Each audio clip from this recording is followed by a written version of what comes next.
أعوذ بالله من الشيطان الرجيم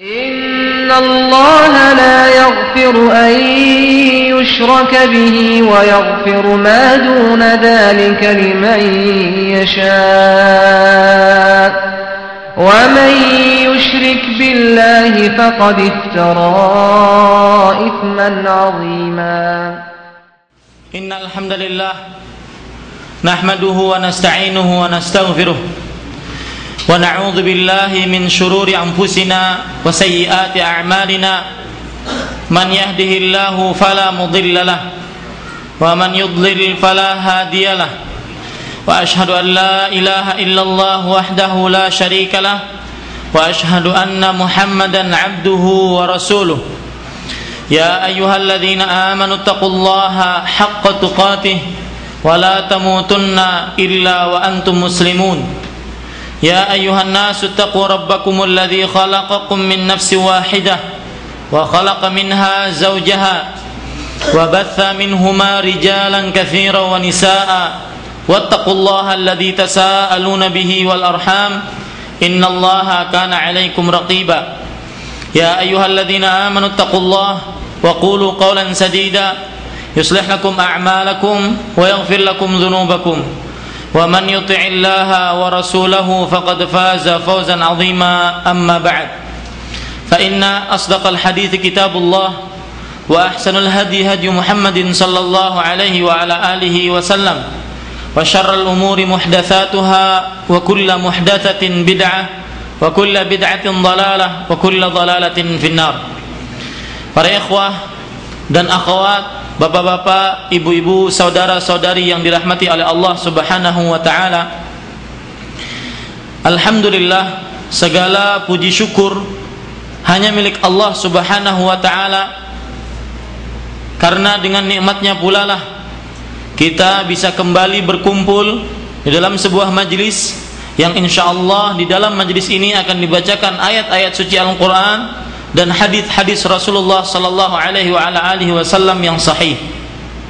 Dan kita berdoa kepada Allah Subhanahu wa taala semoga apa yang kita kerjakan sekarang menjadi termasuk daripada tambahan amal timbangan kita di hari kiamat kelak. Dan kita berdoa kepada Allah Subhanahu wa taala semoga kita termasuk daripada orang-orang yang mendengarkan perkataan yang baik dan kita bisa mengikutinya dengan baik pula. Salawat dan salam semoga selalu tercurahkan kepada Nabi kita Nabi Muhammad sallallahu alaihi wasallam, pada keluarga beliau dan orang-orang yang mengikuti beliau sampai hari kiamat kelak. Para ikhwah dan akhwat rahimanillahu wa iyyakum, semoga Allah Subhanahu wa taala merahmati kita selalu sebagaimana janji kita bahwasanya kita akan melanjutkan silsilah pengajian tentang saya takut kesyirikan atau pengajian iyyaka wasyirk, jauhilah daripada kesyirikan. Pada sore hari di hari yang dimuliakan oleh Allah kemudian oleh Rasulullah sallallahu alaihi wasallam ini, insyaallah taala kita akan mengenal lebih dalam tentang sebuah praktek kesyirikan yang sekarang pada zaman-zaman sekarang lagi merebak. Dan kenapa itu merebak dan menyebar luas di kalangan kaum muslimin? Salah satu sebabnya nanti juga akan kita sebutkan adalah karena kebodohan. Oleh sebab itu kita ingin mengetahui satu praktek kesyirikan ini agar kita, seluruh keluarga kita jauh daripada kesyirikan. Dan cukuplah para ikhwah dan akhwat rahimanillah wa iyyakum, cukuplah ayat di dalam Al-Quran yang menyebutkan ancaman bagi orang yang mengerjakan perbuatan syirik. Allah Subhanahu wa taala pernah berfirman di dalam Al-Quran, innahu man yusyrik billah faqad harramallahu alaihi al-jannah wa ma'wahu an-nar wa ma lidh-dhalimin min ansar. Artinya sesungguhnya orang yang mensyirikkan Allah Subhanahu wa taala, maka Allah Subhanahu wa taala telah mengharamkan baginya surga, dan Allah Subhanahu wa taala menempatkan dia di dalam neraka. dan bagi orang-orang yang berbuat zalim tidak ada penolong bagi mereka. Dan salah satu perbuatan atau praktek daripada kesyirikan, yang mana kesyirikan adalah dosa yang terbesar yang tidak akan dimaafkan oleh Allah Subhanahu wa taala kalau ada seorang manusia yang mati meninggal dalam kesyirikan. Salah satu praktek tersebut adalah perbuatan sihir.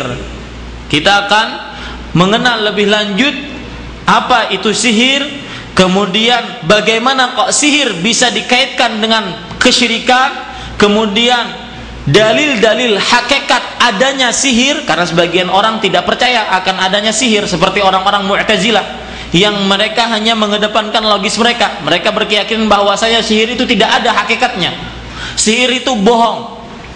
Kemudian kita juga akan membicarakan hukum-hukum tukang sihir, kemudian juga bagian-bagian sihir, dan juga alamat-alamat atau tanda-tanda yang dengannya kita bisa mengetahui si fulan ini sihir, tukang tenung, dukun, para tidak normal, atau tukang santet dan sebagainya. Kemudian kita juga akan membicarakan bagaimana cara menghilangkan sihir, ya, apakah boleh menghilangkan sihir dengan sihir lagi. Kemudian juga kita akan membicarakan hukum orang yang mendatangi dukun, tukang pelet, ya, kemudian tukang sihir, tukang tenung dan sebagainya, tukang ramal dan juga sebagainya. Itu kira-kira apa yang bisa kita sampaikan insyaallah taala. Poin yang pertama yaitu definisi sihir. Sebagaimana kebiasaan kita, setiap kali membahas suatu permasalahan, kita harus mengetahui akan hakikat daripada permasalahan tersebut. Definisi sihir, kalau kita lihat daripada dalam definisi bahasa, secara bahasa etimologi, maka sihir artinya adalah ibaratun amma latufa wa khafiya sababuhu. Artinya sihir adalah sebuah istilah untuk sesuatu yang lembut dan tersembunyi. Untuk sesuatu istilah yang lembut dan tersembunyi, itu adalah sihir secara bahasa. Sedangkan secara terminologi syar'i atau istilah syariat di dalam agama Islam, sihir diperbincangkan oleh para ulama dan diperdebatkan definisinya.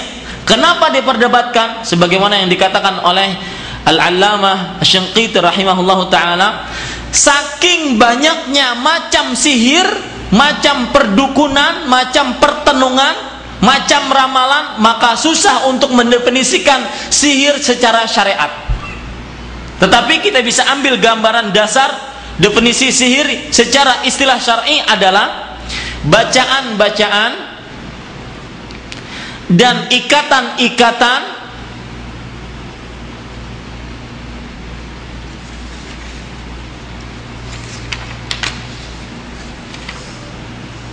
atau tulisan-tulisan yang ditulis oleh tukang sihir atau dukun. Sekali lagi, ketika saya mengatakan kata-kata sihir, jangan terbetik di dalam hati kita ada nenek tua bawa sapu bisa terbang. Bukan itu maksudnya. Ya, seluruh yang berhubungan dengan sesuatu yang ikatan-ikatan atau doa-doa atau tulisan raja-raja yang ditulis oleh tukang sihir untuk memberikan pengaruh kepada korban tertentu, baik di badannya atau di hatinya atau di akalnya,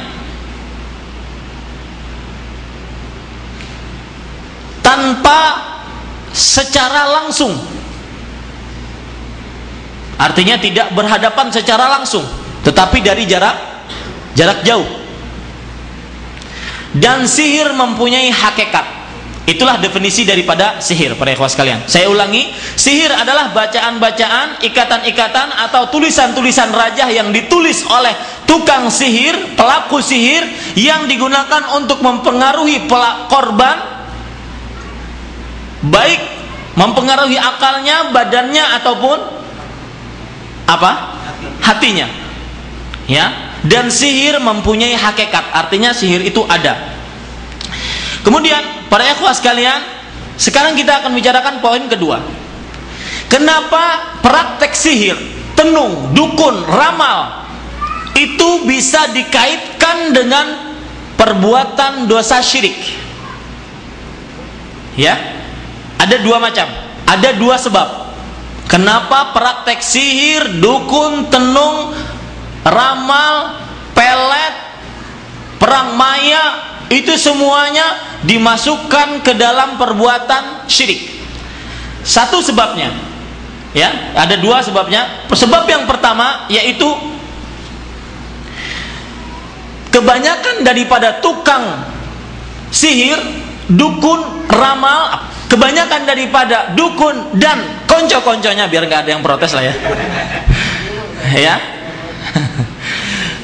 itu mereka mengaku mengetahui akan sesuatu yang terjadi besok harinya atau yang akan datang, sedangkan tidak ada mengetahui akan hal gaib kecuali siapa? Allah Subhanahu wa taala.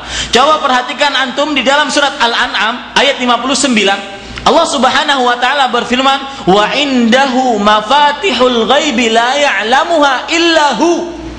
Artinya, dan di sisi Allah Subhanahu wa taala kunci-kunci ilmu gaib tidak ada yang mengetahuinya kecuali Dia, yaitu siapa?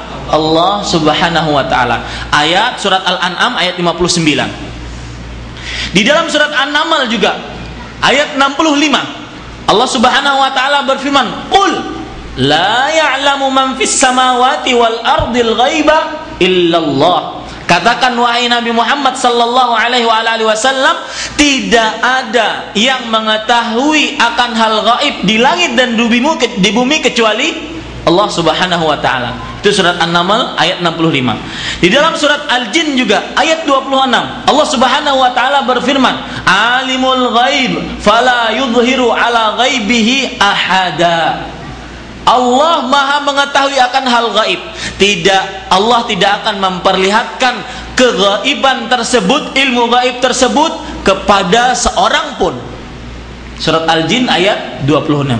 Dari sini kita bisa katakan bahwasanya tukang ramal dan konco-konconya itu mereka adalah para tukang dusta, pembohong-pembohong besar. Kenapa? Karena mereka sudah mengaku mengetahui akan hal gaib. Ditanya, "Ini nama saya Fatimah." Mohon maaf yang bernama Fatimah jangan marah ya. "Nama saya Fatimah. Apakah saya cocok nikah dengan yang bernama Abdullah?" Ya, kata si paranormal ini, para tidak normal ini, dia bilang bahwasanya saya akan berhubungan dengan jin saya dulu. Dalam beberapa detik jinnya memberitahu. Lalu dengan gerakan-gerakan yang aneh-aneh sehingga orang percaya, tertarik. Maka dia katakan, "Iya, kamu cocok dengan ini. Ada rasa cinta, ada rasa persatuan, ada ruhui rahayu. Jangan nikah kecuali dengan dia." Bohong para ikhwah sekalian. Salah satu bohongnya apa? Dia kadang-kadang pura-pura mengetahui akan hal gaib. Bagaimana? Contohnya, saya berikan contoh. Seorang dukun atau seorang tukang ramal kadang-kadang mengatakan, "Saya tahu bahwasanya kamu dan istri kamu," yang bertanya ini adalah laki-laki, "kamu dan istri kamu setiap hari lebaran pasti ribut." Siapa yang nggak ribut hari lebaran? Ya, ada yang mandikan anak, ada yang nyari baju, ada semuanya ribut. Iya. Kenapa? Berarti dia ngomong dengan perkataan yang umum. Semuanya orang ribut sedunia ketika mau lebaran. Tidak ada yang tenang-tenang. Ya. Nah, ini adalah salah satu kebohongan orang-orang tukang dukun dan para normal. Dari para ikhwah sekalian. Sekarang itu sebab yang pertama. Sebab yang kedua yang menjadikan praktek sihir, tenung, dukun dan sebagainya termasuk daripada perbuatan syirik adalah di dalam praktek-praktek tersebut terdapat meminta bantuan kepada syaitan dan jin. Dan ini parah sekali. Seorang makhluk apabila dia meminta kepada syaitan dan jin, maka